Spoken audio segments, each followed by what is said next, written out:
Hello అందరికీ, ఈరోజు మన రెసిపీ ఆనియన్తో చేసే బజ్జీ. కొంచెం డిఫరెంట్గా చేద్దాము. ఒక బౌల్లో ఆనియన్ని పొడవుగా కట్ చేసుకొని వేసుకోవాలి. నేనైతే మీడియం ఆనియన్స్ ఒక 4 ఆనియన్స్ తీసుకున్నాను. దీన్ని సన్నంగా పొడవుగా కట్ చేసుకోవాలి. ఇందులో 1 పచ్చిమిర్చి, హాఫ్ అల్లము చిన్నగా తరుగుకోవాలి. కొంచెం కరివేపాకు, కొంచెం కొత్తిమీర, కారం, పసుపు, కొంచెం జీలకర్ర వేసుకొని నేనైతే 1.5 కప్పు బియ్యం పిండి నాకు పట్టింది.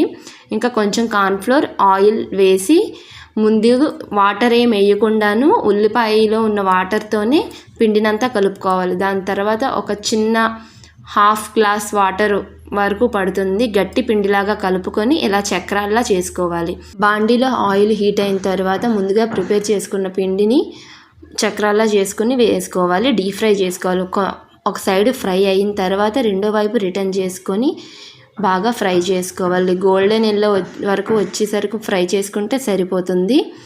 మంచి రెడ్డిష్ కలర్గా ఉండి బయట క్రిస్పీగా ఉండి లోపల స్పాంజీగా ఉండి టేస్ట్ అయితే చాలా బాగుంటుంది. కారం కూడాను మీకు తగ్గట్టుగా వేసుకోండి, టేస్ట్ ఇంకా బాగుంటుంది.